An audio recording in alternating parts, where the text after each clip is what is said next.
വിജിൻ നോക്കൂ, ഈ കേന്ദ്രാനുമതി നിഷേധിച്ച 19 ചിത്രങ്ങളും ആ 19 ചിത്രങ്ങളിൽ ഏറ്റവും ശ്രദ്ധേയമായത് പലസ്തീൻ ജനതയുടെ പോരാട്ടത്തിന്റെ, ആ ജനത അനുഭവിക്കുന്ന വിഷമത്തിന്റെ ആ തരത്തിലുള്ള സിനിമയാണ്. അതിലേറ്റവും എടുത്തു പറയുന്ന ലോക ശ്രദ്ധയിൽ ഏറ്റവും മുൻപന്തിയിൽ സ്വീകാര്യം നേടിയ ചിത്രങ്ങൾ, അതുൾപ്പെടെയുള്ള 19 ചിത്രങ്ങൾ കേന്ദ്രം പ്രദർശിപ്പിക്കേണ്ട, IFFK പ്രദർശിപ്പിക്കേണ്ട എന്നുള്ളൊരു നിലപാടെടുത്തു. ഇതിനെതിരെ വലിയ രീതിയിലുള്ള പ്രതിഷേധം നമ്മൾ കണ്ടതാണ്. സർക്കാർ ഈ നീക്കവുമായി മുന്നോട്ട് തന്നെ പോകുന്നു. എങ്ങനെയാണ് സർക്കാരിന്റെ തുടർന്നുള്ള നീക്കങ്ങൾ?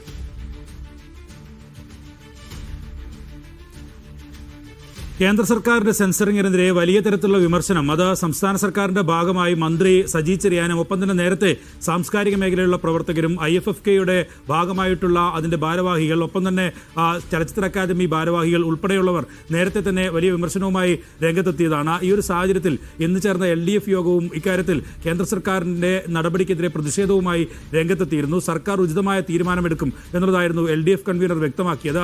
അങ്ങനെ സംസ്ഥാന സർക്കാരിന്റെ LDFന്റെ ഒരു നയപരമായ തീരുമാനത്തിന്റെ ഭാഗമായി കേരളത്തിന്റെ കലാ സാംസ്കാരിക പാരമ്പര്യത്തിന്റെ കഴുത്തിൽ കത്തിവെക്കുന്ന നിലയിലുള്ള കേന്ദ്ര സർക്കാരിന്റെ നിലപാട് അംഗീകരിക്കില്ല എന്ന തീരുമാനത്തിന്റെ ഭാഗമായിട്ടാണ്, അതിന്റെ അടിസ്ഥാനത്തിൽ ആണ് നിലവിൽ ഈ 19 സിനിമകളും പ്രദർശിപ്പിക്കാൻ ഉള്ള തീരുമാനത്തിലേക്ക് സാംസ്കാരിക വകുപ്പ് എത്തിച്ചേർന്നത്. അതാണ് മന്ത്രി സജി ചെറിയാൻ തന്നെ ചലച്ചിത്ര അക്കാദമിക്ക് ഇക്കാര്യത്തിലുള്ള നിർദ്ദേശം നൽകുന്നതിലൂടെ വ്യക്തമാക്കുകയും ചെയ്തത്. എന്തായാലും ഇക്കാര്യത്തിൽ വലിയ തരത്തിൽ സിനിമാ പ്രവർത്തകർക്ക് ഉൾപ്പെടെ വലിയ ആവേശം നൽകുന്ന തീരുമാനമായാണ് ഈ പുതിയ തീരുമാനത്തെ എല്ലാവരും അംഗീകരിക്കുന്നത്. അതുകൊണ്ട് തന്നെ സിനിമകൾ നിലവിൽ ഷെഡ്യൂൾ ചെയ്ത പ്രകാരം നേരത്തെ സയൻസ് സൂചിപ്പിച്ചതുപോലെ 2 സിനിമകൾ ഇന്നലെയൊക്കെ ഷെഡ്യൂൾ ചെയ്തതായിരുന്നു. പക്ഷേ അത് റീഷെഡ്യൂൾ ചെയ്ത് അടുത്ത ദിവസങ്ങളിലും ഇന്നുമൊക്കെയായി പ്രദർശിപ്പിക്കാനുള്ള തീരുമാനമാണ് നിലവിൽ എന്തായാലും കൈക്കൊണ്ടിട്ടുള്ളത്. നേരത്തെ സൂചിപ്പിച്ചതുപോലെ ഈ പലസ്തീനുമായി ബന്ധപ്പെട്ട പ്രമേയങ്ങൾ വരുന്ന സിനിമകൾ, ഒപ്പം തന്നെ ബീഫ് എന്ന പേരിട്ടതുകൊണ്ട് ബീഫിന്റെ പശ്ചാത്തലമോ പ്രമേയമോ ഒന്നുമില്ലാത്ത സിനിമകൾക്ക് ഉൾപ്പെടെയാണ് പ്രദർശനാനുമതി കേന്ദ്ര സർക്കാർ നിഷേധിച്ചത്. ഇതിനെതിരെയാണ് വലിയ തരത്തിലുള്ള പ്രതിഷേധം ഉണ്ടായത്. ഈ സിനിമാ പ്രവർത്തകരുടെയും ഒപ്പം തന്നെ യുവജന സംഘടനകളുടെയും DYFഐയുടെയും ഒക്കെ ആഭിമുഖ്യത്തിൽ വലിയ തരത്തിലുള്ള പ്രതിഷേധം നടക്കുകയും ചെയ്തിരുന്നു.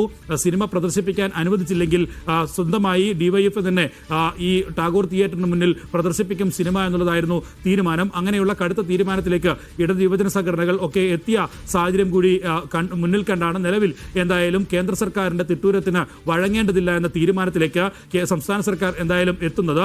സജി ചെറിയാൻ തന്നെ ഇക്കാര്യത്തിൽ വ്യക്തമാക്കുന്നത് സംസ്ഥാന സർക്കാരിന്റെയും ഒപ്പം തന്നെ സംസ്ഥാന കായിക വകുപ്പിന്റെയും തീരുമാനം ഈ സിനിമയുമായി മുന്നോട്ട് പോകാനാണ്. നേരത്തെ ഈ 19 സിനിമകൾക്കാണ് ആദ്യഘട്ടത്തിൽ സെൻസറിംഗ് ഏർപ്പെടുത്തിയതെങ്കിൽ അത് പിന്നീട് 4 എണ്ണത്തിന് ഇളവ് നൽകുന്ന സാഹചര്യമുണ്ടായി. ബാക്കി 15 എണ്ണത്തിന് ഇതുവരെയും ഇളവ് ലഭിച്ചിരുന്നില്ല. 3 ദിവസം കൂടിയാണ് ഇനി ഈ IFFK ഉള്ളത്. അതുകൊണ്ട് തന്നെ ആ ചലച്ചിത്രമേളയിൽ ഒരു തലത്തിലും നിലവിൽ ഷെഡ്യൂൾ ചെയ്തതിൽ മാറ്റമില്ലാതെ പ്രദർശനം നടത്താനുള്ള തീരുമാനത്തിലേക്കാണ് നിലവിൽ സാംസ്കാരിക വകുപ്പ് എത്തിയിരിക്കുന്നത്. അത് സജി ചെറിയാൻ അത്തരം നിർദ്ദേശമാണ് നിലവിൽ എന്തായാലും നൽകിയിട്ടുള്ളത്. IFFK-യിൽ എത്തിയ സാംസ്കാരിക പ്രവർത്തകർ, ഒപ്പം തന്നെ സിനിമാ പ്രവർത്തകർ ഉൾപ്പെടെ വലിയ തരത്തിലുള്ള പ്രതിഷേധം ഇന്നലെ മുതൽ ഇക്കാര്യത്തിൽ നടത്തുന്നുണ്ടായിരുന്നു. രാജ്യത്ത് തന്നെ കലാപരമായ സൃഷ്ടികളെ അതിൽ കൂച്ചുവിലങ്ങിടാനുള്ള ഒരു നീക്കമാണ് നിലവിൽ കേന്ദ്ര സർക്കാർ നടത്തുന്നത്. അതിന്റെ ഭാഗമായാണ് ലോക രാജ്യങ്ങൾ തന്നെ അംഗീകരിച്ച ലോകത്തെ ഏറ്റവും പ്രധാന പല ഈ ഫിലിം ഫെസ്റ്റിവലുകളിലും പ്രദർശനത്തിന് അനുമതി ലഭിക്കുകയും പ്രദർശിപ്പിച്ച് വലിയ തരത്തിലുള്ള അംഗീകാരം നേടുകയും ചെയ്ത സിനിമകളെ പൂർണ്ണമായും വെട്ടിനിർത്താനുള്ള ഒരു നീക്കം കേന്ദ്ര സർക്കാരിന്റെ ഭാഗത്തുനിന്ന്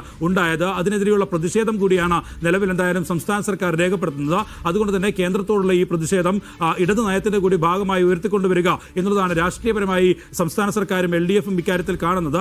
അതാണ് രാവിലെ ചേർന്ന LDF യോഗത്തിലും ആ തീരുമാനം, അതായത് ഈ സിനിമകൾ പ്രദർശനാനുമതി നിഷേധിച്ച നടപടികൾക്കെതിരായ ശക്തമായ വിമർശനം ഉയർത്താനുള്ള തീരുമാനം, പ്രമേയം അവതരിപ്പിക്കാനുള്ള തീരുമാനമൊക്കെ അതിന്റെ ഭാഗമായിട്ടാണ് LDF കൈക്കൊണ്ടത്. അതിന്റെയൊക്കെ ഭാഗമായി ഇക്കാര്യത്തിൽ ഒരു രാഷ്ട്രീയ നേട്ടം കൂടി മുന്നിൽ കണ്ട് രാഷ്ട്രീയ തീരുമാനമായി തന്നെ എടുത്ത തീരുമാനമാണ് നിലവിൽ ഈ 19 സിനിമകളും പ്രദർശിപ്പിക്കാനുള്ള തീരുമാനം. എന്തായാലും ഉടൻ തന്നെ ഏത് തരത്തിലുള്ള സ്ക്രീനിംഗ് ആണോ നിശ്ചയിച്ചത് അതേ സമയങ്ങളിൽ